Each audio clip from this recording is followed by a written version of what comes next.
यशायाह की किताब 48 अध्याय 17 आयत। नोट करना, ये अगर आप नोट कर रहे हो तो आपको लाभ पाने से कोई रोक नहीं पाएगा। यशायाह 48 अध्याय 17वीं आयत। देखो ये अद्भुत है।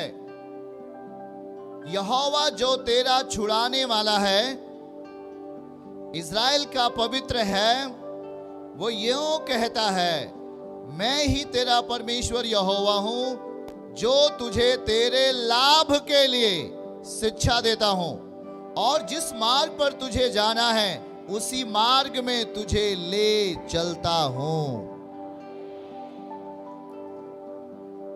ओहो, आपका आमीन छोटा है। आपको लाभ नहीं चाहिए क्या? आपने अभी कहा हम परमेश्वर के हैं। वचन में लिखा है हम सब परमेश्वर के हैं। आमीन। इसका मतलब आप परमेश्वर के बच्चे हो। क्या हो? आप प्रभु के बेटे और बेटियां हो। और देखो जो शिक्षाएं यहां से प्रभु आपको देते हैं वो किस लिए देते हैं। यहां लिखा गया है यहोवा जो हमारा छुड़ाने वाला है वो पवित्र है। वो कहता है कि मैं तेरा परमेश्वर यहोवा जो तुझे लाभ के लिए शिक्षा देता हूं। कितने लोगों के कान खुल गए हैं? प्रभु हमें किस लिए शिक्षा देता है? मुंह खोलकर बोलिए, बोलकर एक बार देखिए। वो हमें शिक्षा इसलिए देता है ताकि हमारा लाभ हो। है ना खुशी की बात? है ना आनंद की बात? कोई तो बहन भाई गवाही दे रही थी अभी, ओ मेरा बेटा, मैं चर्च में थी, मेरा बच्चा, मेरा बेटी घर पे थे, वो बीमार हो गई, शैतान ने उस पर आक्रमण किया और उस बेटी के विश्वास को तोड़ने का प्रयास किया ताकि नाम धराई हो जाए। ओ देखा, तू चर्च गई थी ना, तेरा बेटी यहां घर पर बीमार हो गई। क्या शक्ति है यीशु में? हेलो। पर देखो जब उसको हॉस्पिटल लेके गए वहां कोई रिस्पांस नहीं मिला, ऐसा गवाही दिया। पर लिखा है कि उसके पति ने जब यहां लेकर आया तो प्रभु के दासी ने जब ले हैंड प्रेयर किया, बाइबल कहती है, सॉरी बाइबल सब कुछ कहती है, जब ले हैंड प्रार्थना किया तो उसका बेटी क्या हो गया? क्या हो गया? याद रखो, परमेश्वर शिक्षा हमें इसलिए देते हैं ताकि हमें क्या मिले। आप बोल नहीं पा रहे हो। अगर लाभ चाहिए तो तेजी में कहो। कितने लोगों को लाभ चाहिए? सबको लाभ चाहिए। इस बात को ध्यान दो। फिर से दिखाइए, फिर से दिखाइए। अगर इन्हें लाभ चाहिए, परम पिता कह रहे हैं मैं नहीं, आपको लाभ चाहिए। ओके, लिखा है मैं तेरा परमेश्वर यहोवा हूं। आमीन। जो आपको तेरे लाभ के लिए शिक्षा देता हूं। आमीन। आपके लाभ के लिए वो क्या देता है? कौन सी शिक्षा देता है? स्वर्गीय शिक्षा, आत्मिक शिक्षा। अगर आपके जिंदगी में लाभ आना है तो वो हमें स्वर्गीय शिक्षा देता है। किसी ने 2 लाख रुपए, 4 लाख रुपए खर्च करके जब वो प्रभु के पास आते हैं, एक बड़ी आशा के साथ आते हैं। पिछले हफ्ते गवाही दे रहा था एक पिता और मां रोते हुए अपने बेटे के लिए कि मेरे बेटे के हृदय में छेद हो गया था। कितने लोग उसको सुना है गवाही को? उसने कहा कि मैंने 2 लाख रुपए उस बीमारी के लिए खर्च कर दिया, पर कोई आशा नहीं दिखाई दे रही थी। पर वो जब परमेश्वर के साथ में आते हैं, यीशु पिता के सामने बैठते हैं, तो वचन का कहा गया वचन पूरा होता है उसके लिए। और वहां लिखा गया है मैं तेरे लाभ के लिए तुझे क्या दे रहा हूं। हाथ उठा के कहो, क्या देता? वो शिक्षा देता है लाभ के लिए। तो उस शिक्षाओं को हमें क्या करना पड़ेगा? ये शिक्षाएं हैं। अगर इन शिक्षाओं को अगर हम अपनी जिंदगी में ले लेते हैं, हम परमेश्वर के हो जाएंगे और हमारे लाभ के लिए रास्ते खुल जाएंगे यीशु मसीह के नाम में। बात को मान रहे हो कि नहीं मान रहे हो? तो वो सीधा सीधा बोलता है मेरे बेटे और बेटियों, मैं तेरे लाभ के लिए शिक्षा देता हूं। दुनिया लाभ चाहती है कि नहीं चाहती है? पर ये जो लाभ आपको प्रभु देने वाले हैं, इसमें शैतान का कोई भी इंटरफियर नहीं होगा। शैतान का कोई भी बल वहां नहीं काम करेगा जहां पर परमेश्वर का बल काम करेगा। जिस स्थान पर प्रभु का बल काम करता है, उस स्थान पर दुष्ट आत्माओं का बल काम नहीं करेगा। इसलिए हमें उस शिक्षाओं को सुनना है। बाइबल कहती है यूहन्ना 8:32 में, सत्य को जान, सत्य तुम्हें स्वतंत्र करेगा। परमेश्वर की शिक्षाओं को जब हम जानते हैं, यीशु पिता की बातों को जब हम विश्वास के साथ अपनी जिंदगी में लेने का प्रयत्न करते हैं, हमारी जिंदगी के हर भाग में परमेश्वर आजादी देना शुरू करेगा। क्या हम इन शिक्षाओं को सुनने के लिए अपने कान को खोलेंगे? क्या अपने मनों को तैयार कर पाएंगे? क्या अगर हम इन बातों को सुनने के लिए अपने आप को तैयार करते हैं, तो याद रखो, केवल बातें ही नहीं है परंतु सामर्थ्य है।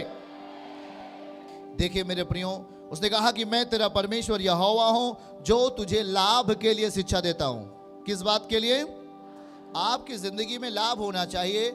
आपकी समस्याएं, आपकी दुर्बलताओं को वो दूर करने के लिए, आपकी जिंदगी में अपनी उपस्थिति देने के लिए, आपके जीवन में अपने आप को ले जाने के लिए, अपना बल दिखाने के लिए, प्रभु आपके जीवन को 100% आशीर्वाद देने के लिए वो आपको अपनी वचन को देते, अपने वचन के ज्ञान को देते। आमीन। देखिए याद रखो, इस बात को हमारे साथ पढ़े। अगर जब आप उससे आशीष पाना चाहते आप उसके द्वारा अपने जीवन में छुटकारे को पाना चाहते हैं, तो हम 18वीं आयत उसके नीचे का पढ़ेंगे। यशायाह 48 अध्याय का 18वीं आयत को अगर पढ़ें, आप उसके शिक्षाओं से लाभ पाना चाहते हैं, तो याद रखना, भला होता कि तूने मेरी आज्ञाओं को ध्यान से सुना होता। उसकी आज्ञाएं जो प्रभु यीशु मसीह आपको करने के लिए कहता है, वो आज्ञा है। लिखे, भला होता कि तूने मेरी आज्ञाओं को ध्यान से सुना होता, तब तेरी शांति नदी के समान और तेरा सत्यनिष्ठ, तेरी धार्मिकता समुद्र की लहरों की नाई होगा। आमीन।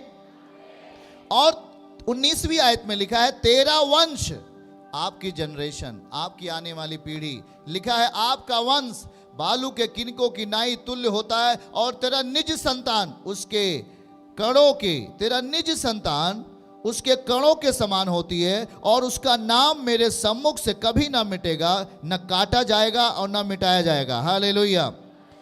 इसलिए 20 पद को बहुत महत्वपूर्ण है। 20वीं आयत को अगर हम देखें तो लिखा है, बेबीलोन से निकल जाओ। क्या लिखा है? उसके नीचे अंडरलाइन करिए, बेबीलोन से निकल जाओ, कसदियों के बीच से भाग जाओ। याद रखो, जो बेबीलोन शब्द है, बेबीलोन का मतलब होता है बेकार।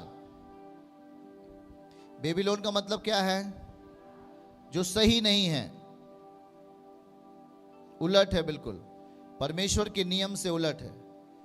तो कह रहा है कि भाई बेबीलोन से हमें क्या करना पड़ेगा? अगर हम परम पिता की शिक्षाओं के द्वारा सामर्थी बनना चाहते हैं, यीशु मसीह के साथ रहकर अपने जीवन में आशीषों को पाना चाहते हैं, तो प्रभु कह रहा है कि बेबीलोन से निकल जाओ और कसदियों के बीच में से भाग जाओ। आपको यह निर्णय लेना ही होगा। आपको बेबीलोन से बाहर जाना पड़ेगा। मतलब वो गंदगी, वो गुनाह, वो पाप की परिस्थिति से आपको कहां जाना होगा?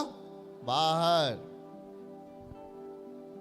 वो कह रहे कि मेरी शिक्षाओं के द्वारा आपको लाभ मिलेगा, आपके वंशज बढ़ेंगे।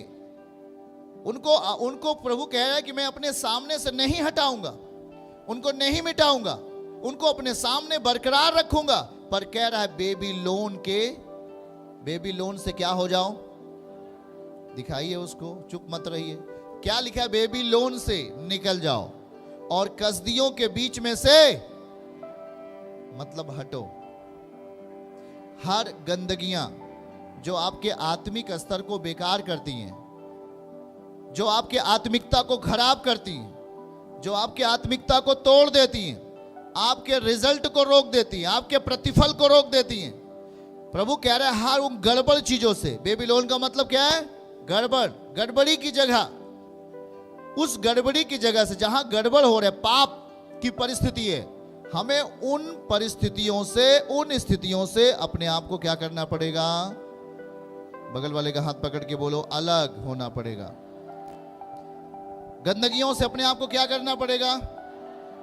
कसदियों से अपने आप को क्या करना पड़ेगा? अपने आप को अलग करो। जब आप बेबीलोन से भाग जाओगे, कसदियों के बीच से हटोगे, जब ये निर्णय आप लोगे, तो उसकी हर शिक्षाएं आपको लाभ देने वाली हैं यीशु मसीह के नाम से। हालेलुया। हर शिक्षाएं उसकी लाभ देंगी। आमीन बोलो। हालेलुया। चर्च की सभी प्रार्थनाओं को और परमेश्वर के दास के द्वारा टीचिंग सुनने के लिए और अपडेट्स को जानने के लिए हमारे इस चैनल को सब्सक्राइब करें और साथ में बेल आइकन को दबाएं, ताकि जब भी लाइव प्रार्थना हो तो सबसे पहले आप देख सकें।